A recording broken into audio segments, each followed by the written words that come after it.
اس لیے میرے دوستو عزیزو، حضور اکرم صلی اللہ علیہ وسلم نے دعوت پر امت کو ایسے جمع کیا تھا۔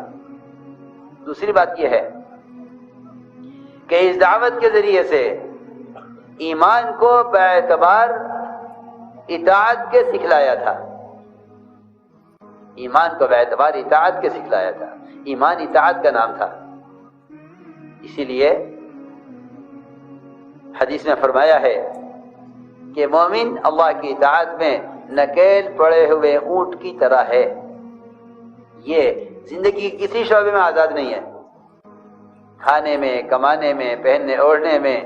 شکل اور لباس میں، اس سب میں یہ ایسا پابند اور تابع ہے جیسا نکیل پڑے ہوا اونٹ وہ تابع ہوا کرتا ہے۔ میرے دوستو عزیزو، ایمان کو اس کی علامتوں میں غور کرو۔ جو حالات دنیا میں پیش آ رہے ہیں مسلمانوں کو، جو حالات دنیا میں پیش آ رہے ہیں مسلمانوں کو، فساد کی شکل میں، قرضوں کی شکل میں، مختلف قسم کے ٹیکس، مختلف قسم کی رکاوٹیں ان کی تجارتوں میں، ان کی زراعتوں میں، ان کی کمائی کے نقشوں میں، ان کی ملازمتوں میں، ان کے اور پرسنل اور ذاتی مسائل میں،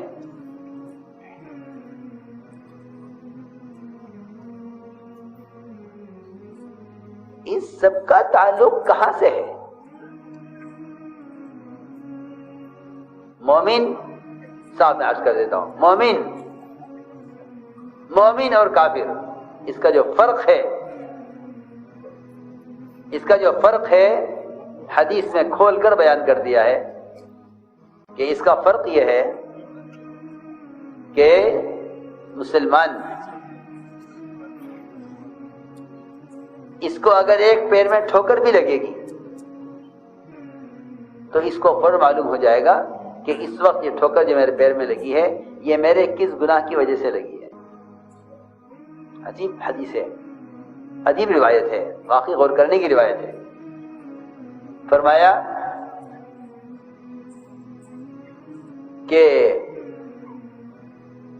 جو اللہ کو نہیں جانتے، جو اللہ سے ناواقف ہیں، جن کے اللہ کے درمیان پردہ ہے، ان پر آنے والے حالات، ان کی تجارت میں، زراعت میں، ان کی سرمایہ داریوں کے نقشوں میں، یا بیماری کی شکل میں، یا قرضوں کے مقدمات کی شکل میں، جس شکل میں حالات آئیں، فرمایا حدیث میں کہ ان پر آنے والے حالات ایسے ہیں جیسا کسی جانور کو باندھ دیا جائے اور پھر کھول دیا جائے۔ آپ میں بہت سے بھینسیں پالتے ہوں گے، اور یہاں تو سنا بڑی بڑی ڈیریاں ہیں دودھ کی، بھینسیں رکھتے ہیں لوگ۔ آپ جانتے ہیں جب بھینس دودھ روک لیتی ہے تو اس کے بچے کو کھول کر لاتے ہیں، وہ بھینس کا بچہ بھینس کے تھنوں میں منہ لگا دیتا ہے، بھینس کو دیکھ کر دودھ چھوڑ دیتی ہے اور بچوں کو لے جا کے باندھ دیتے ہیں، دودھ نکال لیتے ہیں کہ بھئی ایسا ہے۔ مثال لے رہا ہوں، یہ حدیث کو سمجھنے کے لیے اس سے اچھی مثال نہیں ہے۔ اس بچے کو نہیں خبر، حدیث میں ہے فیما عقل و فیما ارسل، کہ کیوں باندھا گیا تھا، کیوں کھول دیا گیا، اسے نہیں معلوم۔ ہماری سب سے بڑی اجتماعی غلطی اس زمانے میں مسلمانوں کی ہے کہ یہ پیش آنے والے حالات کو یا ماحول سے جوڑ دیتے ہیں یا حکام سے جوڑ دیتے ہیں، ان حالات کو نہ اللہ کی طرف منسوب کرتے ہیں اور نہ ان حالات کو اپنے اعمال سے جوڑتے ہیں، حالانکہ سارا فساد بر و بحر کا اس کا تعلق مومن کے بدن سے نکلنے والے اعمال سے ہے۔ سارا جھگڑا صرف اس بنیاد پر ہو رہا ہے کہ مسلمان اپنے حالات کو یا حکام سے جوڑ رہا ہے یا اسباب سے جوڑ رہا ہے،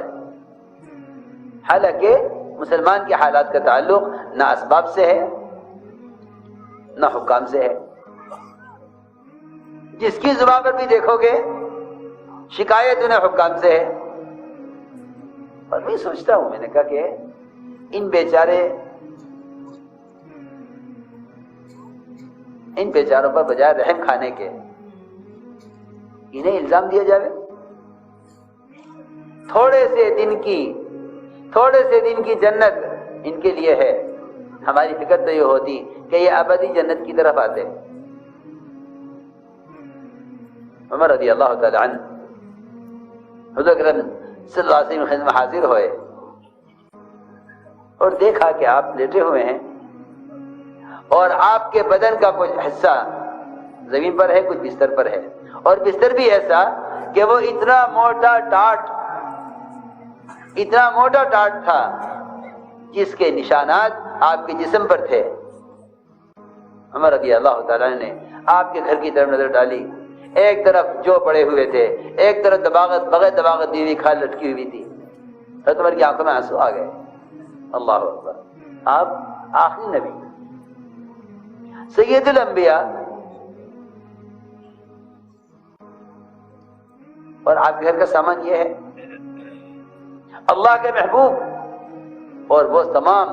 اللہ کے دین کے، اللہ کے نبی کے دشمن، وہ باغات میں، نہروں میں، اور وہ ریشم اور دیباج کی بستروں میں، اور آپ اللہ کے نبی اس حال میں۔ آپ لیٹے ہوئے تھے، اٹھ کر بیٹھے اور دونوں موڑے پکڑے حضرت عمر رضی اللہ تعالیٰ عنہ کے، اور پکڑ کے ہلایا، فرمایا خطاب کے بیٹے تو ابھی تک اس دھوکے میں ہے۔ میں عرض کرنا چاہتا ہوں اس سے کہ وہ تو آپ کے گھر کا یہ کل سامان جس میں ایک بغیر دباغت دی ہوئی کھال اور ایک کونے میں کچھ جو پڑے ہوئے تھے، اور آپ کا بستر جس طرح کا تھا، ہم کھانے میں، پینے میں، عیش و آرام میں، بیاہ شادیوں میں غیروں سے مقابلے پر ہیں۔ ان تمام شکلوں میں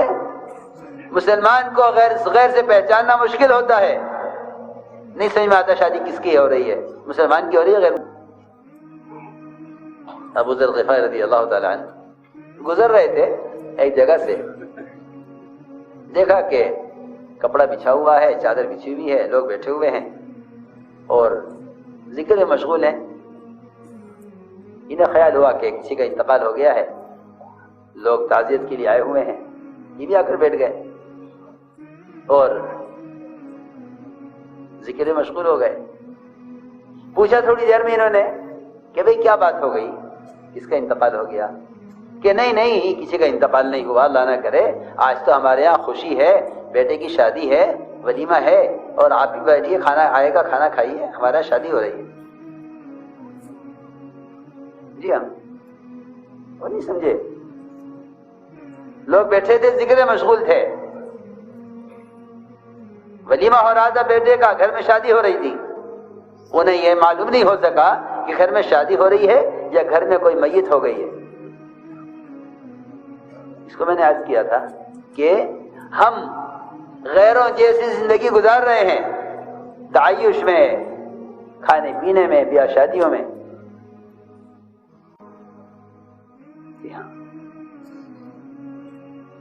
اور پھر ہمیں اس بات کا احساس نہیں ہے کہ یہ دنیا تو ان کے لیے تھی، یہ کے لیے آخرت نہیں ہے۔ ہمیں چاہیے تھا ہم اس دنیا کو چھوڑتے ان کے لیے اور ان کی جنت کا انتظام کرتے ان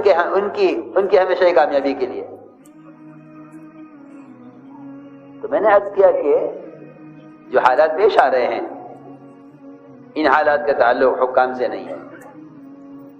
ان تمام حالات کا تعلق خدا کی قسم صرف مسلمان کے بدن سے نکلنے والے اعمال سے ہے۔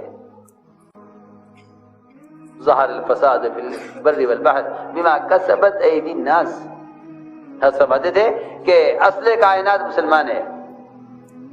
اصل کائنات مسلمان ہے۔ اس لیے میں صاف عرض کرتا ہوں کہ کسی کو الزام دینے کے بجائے اپنی ذات کو الزام دیا جائے اور یہ غور کیا جائے کہ ہم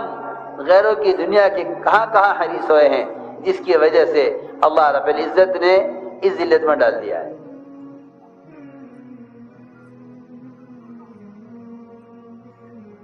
فرمایا اولئک عجلت طیباتہم، یہ تو وہ لوگ ہیں کہ جن کے لیے آخرت نہیں ہے، اللہ ان کو دنیا میں دے کر نمٹانا چاہتے ہیں۔ میں نے عرض کیا کہ کوئی بات بھی اگر معمولی پیش آتی ہے تو مومن بینا ہے، ایمان کے بغیر آنکھ نہیں ہے، نہ دل کی آنکھ، ایمان کے بغیر دل کی آنکھ نہیں ہے۔ اس لیے فرمایا انھا لا تعمل الابصار ولکن تعمل القلوب التي في الصدور، کہ جو اللہ کو نہیں مانتے ان کے دل کی آنکھ اندھی ہے، جو اللہ پر ایمان رکھنے والے ہیں ان کے دل کی آنکھ کھلی ہوئی ہے۔ یہ فوراً عبرت لیں گے، مومن عبرت لے گا، تجارت میں نقصان ہوا عبرت لے گا، زراعت میں نقصان ہوا عبرت لے گا، سیلاب آئے گا عبرت لے گا، اگر بارشیں بند ہوں گی عبرت لے گا کہ ہاں یہ اس لیے ہوا ہے، اس کے میرے ان حالت کا تعلق میرے فلاں گناہ سے ہے، ان حالت کا تعلق میرے فلاں گناہ سے ہے۔ جو اپنے حالات کو گناہوں سے جوڑ لیتے ہیں وہ توبہ کی طرف آ جاتے ہیں، بہت آسان راستہ ہے، بہت آسان راستہ ہے۔ اور اللہ تعالیٰ مسلمان پر حالات لاتے ہی اس لیے ہیں تاکہ یہ توبہ کی طرف آ جائیں۔